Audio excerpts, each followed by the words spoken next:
là, c'est bon, ça tourne. Ok. Question, là je suis cadré ou pas? Désolé. Hein. Oui, oui, c'est bon. Très bien.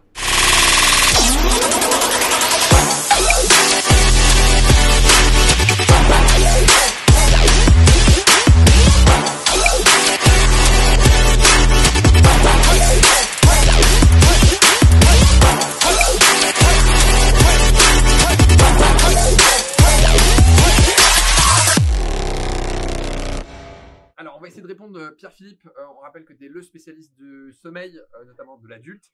On a plein de questions à propos du sommeil car les gens ne savent pas forcément quoi faire ou parfois font, je vais pas dire n'importe quoi, mais n'ont pas de bons outils. On va essayer de répondre à quelques questions que j'ai reçues. Tout d'abord, est-ce que le CBD permet de mieux dormir?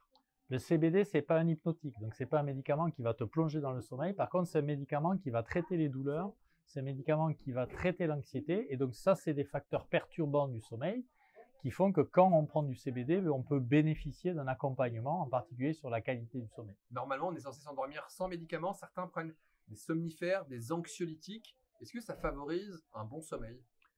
Le problème, c'est que ça crée une béquille et donc après, tu atrophies tes systèmes naturels de sommeil. Donc la bonne règle, c'est avant tout l'hygiène du sommeil. Et on a montré sur des études épidémiques que la priorité, c'est vraiment la régularité qu'il faut travailler en premier, en particulier en le surveillant dans le temps. Donc normalement, on prend rien pour dormir. On entend beaucoup parler de la mélatonine le soir. Est-ce que c'est quelque chose qui peut aider? Alors la mélatonine, ça a deux avantages. Le premier avantage, c'est que ça permet de se resynchroniser. Donc par exemple, les gens qui sont obligés de bouger leurs horaires de lever et de coucher, ça peut aider parce que ça fait un timer. Il y a un deuxième conseil qui est moins connu, mais qui est très utile, c'est que la mélatonine, ça peut refroidir le corps. Et donc si vous faites du sport le soir, il ne faut pas l'utiliser systématiquement. Mais par exemple, un comprimé de mélatonine, ça va, en avançant l'horloge, abaisser votre température et favoriser l'endormissement. Et c'est pour ça qu'on dit que la chambre doit être un peu fraîche. Pour mieux dormir, il ne faut pas qu'on surchauffe la chambre? Absolument. Pour s'endormir, en fait, il faut refroidir la température corporelle et par voie de conséquence également après le fonctionnement du cerveau. Et donc, une chambre fraîche, ça facilite l'endormissement. Une chambre chaude, au contraire, ça contrarie l'endormissement. L'alcool et le sommeil, souvent certains vont prendre un peu d'alcool le soir et pof, tomber comme des mouches. Qu'est-ce qu'on dit? Alcool et sommeil, est-ce que ça fait vraiment bon ménage? Alors, l'alcool, ça a plusieurs effets néfastes, d'où l'intérêt du dry January. Alors, le premier, c'est que quand vous buvez de l'alcool, ça a tendance à vous faire pipi. Donc, on se lève la nuit. Le deuxième élément qui est un peu problématique, c'est que quand vous prenez de l'alcool, ça va favoriser le ronflement parce que ça relâche les muscles, un peu comme les médicaments pour dormir, les benzodiazépines, donc ça va augmenter le ronflement, d'accord? Et puis le troisième élément, c'est que en deuxième partie de nuit, après, ça a tendance à créer un rebond d'éveil, et donc ça fragmente le sommeil, pas simplement pour faire pipi, mais aussi parce que ça crée un rebond d'éveil nocturne. Donc en fait, l'alcool, ça nous shoot le soir, ça nous sédate. Exactement. C'est la distinction. C'est comme un coup de marteau sur la tête, c'est-à-dire ça va faciliter l'endormissement, mais ça altère la qualité du sommeil et ça induit plutôt des éveils nocturnes. On demande souvent, est-ce que le sommeil d'avant minuit est un sommeil réparateur, sous-entendant que si je dors de 4 heures du matin à 16 heures de l'après-midi, c'est pas tout à fait pareil que de 9 heures du soir à 9 heures du matin. Qu'est-ce qu'on peut dire? Alors, ce n'est pas tellement l'horaire, c'est plutôt la première partie de nuit. Parce que dans ta première partie de nuit, tu fais surtout du sommeil en profond. Et il faut le faire au moment où ta température s'abaisse. Si par exemple, tu sors en boîte de nuit et que tu te couches à 4 heures du mat, ta température remonte, tu vas surtout faire du sommeil paradoxal et très peu de sommeil en profond. C'est quoi le rôle du sommeil en profond? Alors, le sommeil en profond, c'est produire de l'hormone de croissance, c'est câbler les réseaux et donc favoriser l'apprentissage et aussi, on pense, nettoyer le cerveau. Donc c'est vraiment, cette partie-là, elle est fondamentale pour le fonctionnement du cerveau. Et on l'a fait sur la première partie de nuit, donc avant minuit. Et c'est avant le minimum thermique qui est généralement à 2-3 heures du matin. Donc tout le sommeil qui est avant 2-3 heures, c'est bon. Tout le sommeil qui est après, si tu n'en as pas eu avant, ça va quand même perturber ton sommeil en augmentant le sommeil paradoxal, les rêves, peut-être les cauchemars. Qu'est-ce qui est le plus important, l'heure du coucher ou l'heure du lever? Alors ça, c'est très simple. C'est l'heure du lever parce que c'est l'heure du lever qui va conditionner ta durée de veille. Et au bout de 17 heures, c'est là où tu as la pression suffisante pour t'endormir. Donc il faut rester réveillé 17 heures sur une journée. Souviens-toi, 17 heures, tu te lèves à 7 heures, tu ne te couches pas avant 23 heures, tu te lèves à 8 heures, tu ne te couches pas avant minuit pour un adulte sain. Et il y a les adolescents qui parfois sont un peu en décalage. Naturellement, ils n'ont pas envie de se coucher à 9 heures ou 10 heures. Ils vont se coucher souvent un peu plus tard. Mais l'école, c'est très tôt le matin. Qu'est-ce qu'on peut conseiller? Alors ça, c'est le jet lag social. Donc l'idée, c'est de limiter les signaux le soir. Donc limiter les écrans, limiter l'activité sociale sur les réseaux ou en regardant les séries Netflix. Bon, c'est un petit peu compliqué. Prendre la lumière le matin aussi, ça peut être vachement bénéfique pour les adolescents parce que ça va leur permettre de réavancer l'horloge et pas en prendre le soir aussi en contrepartie. Donc pas de lumière blanche, pas de LED dans la chambre à coucher. Certains ont du mal à s'endormir, ils vont lire un livre, écouter de la musique. Est-ce que c'est une bonne idée? Et à partir de quand on doit se dire, bah non, là je dois me lever, je dois faire autre chose? Comment est-ce qu'on gère ça, les troubles liés à l'endormissement? Alors, les troubles liés à l'endormissement, c'est souvent lié à la durée. C'est-à-dire les gens veulent aller au lit trop tôt et donc ils peuvent avoir un endormissement rapide, mais après ils vont avoir des éveils. Donc il faut maintenir cette notion de 17 heures. Après, il y a un aspect cognitif très important, c'est-à-dire la chambre à coucher, c'est vraiment réservé à dormir ou à se faire des câlins. Donc, il faut aller dans la chambre que quand on a sommeil. Si on n'a pas sommeil, on prépare ses affaires pour le lendemain, on va qu'à des occupations, on range la maison, mais il faut attendre d'avoir la pression suffisante de sommeil pour être sûr d'enclencher une série comme si on voulait regarder le film en continuité et pas se réveiller au milieu. Donc 17 heures minimum.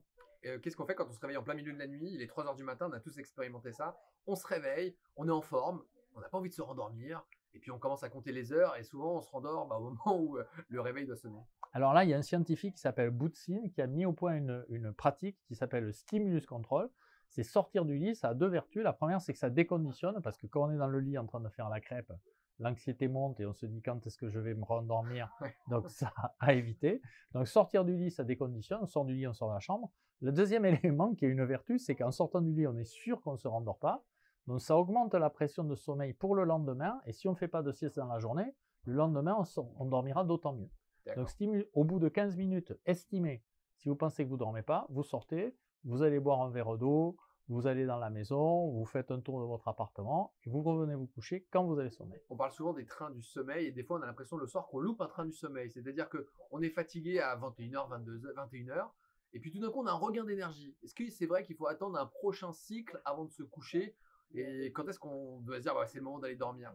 Non, c'est pas très vrai parce que les études sur la régularité, là, je le montre sur mon compte Instagram avec les agendas téléchargeables gratuitement. En fait, si vous vous monitorisez, vous verrez que avec la régularité du lever, on rentre dans un rythme où à peu près on peut varier ses horaires de coucher. Par contre, la durée de veille, c'est très très important. Et ça, c'est vraiment l'élément qu'il faut garder présent, au moins 17 heures. Le café, pour essayer de tenir plus en journée, est-ce qu'il y a une heure à partir de laquelle on ne doit plus boire de café? Alors le café, c'est intéressant, c'est déterminé génétiquement. Donc tu as des gens qui vont pouvoir avoir des litres d'expresso, aller se coucher et dormir parfaitement. C'est parce qu'ils ont des gènes qui n'activent pas des récepteurs sur le cortex sur lequel se fixe la caféine. En fait, ce que fait la caféine, c'est qu'elle supprime la pression de sommeil. Donc si tu n'as pas ces gènes, tu es insensible au café.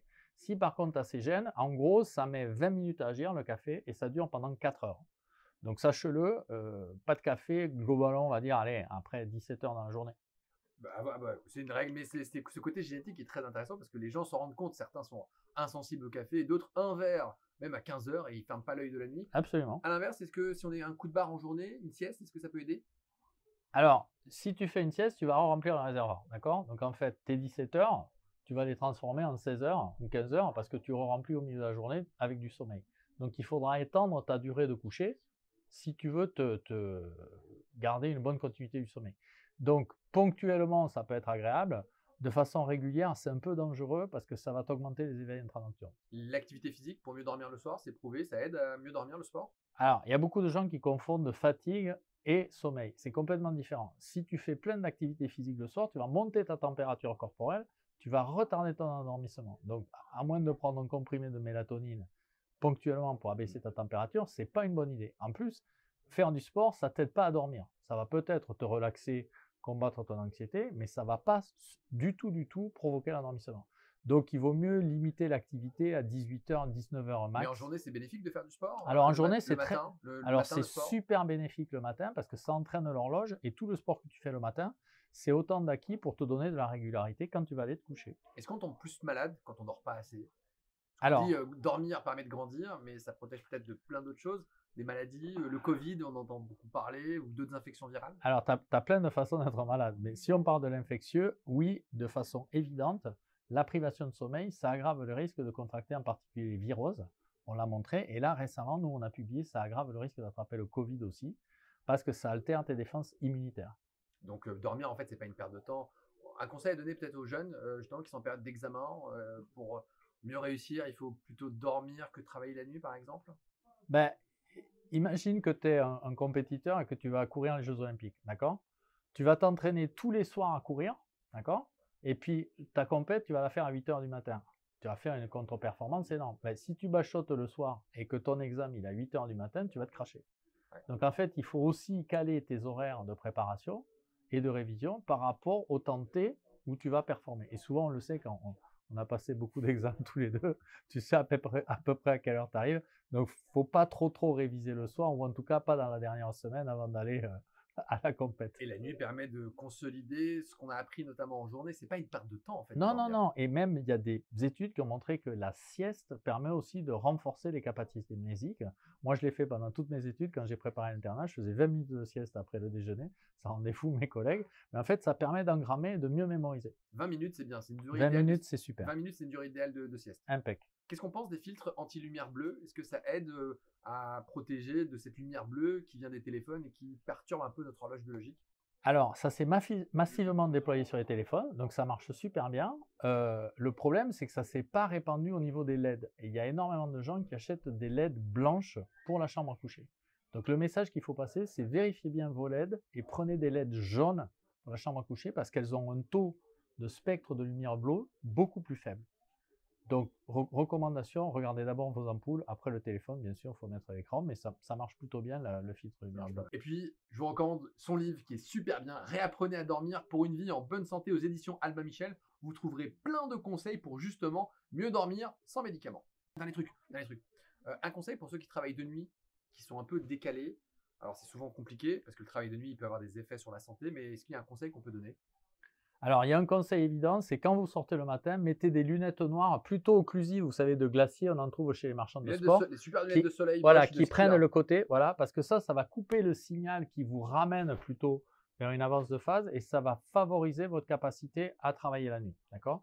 Et en contrepartie, avant d'aller au boulot, n'hésitez pas à faire une séance de sport le soir, parce que ça vous poussera plutôt vers la nuit et ça vous gardera le rythme. Donc le sport le soir avant le travail et le matin avant de dormir, on met Pas de les lumière. lunettes. Et comme ça, on dort un peu mieux. Très bien. Merci beaucoup, Pierre. Merci, Jimmy.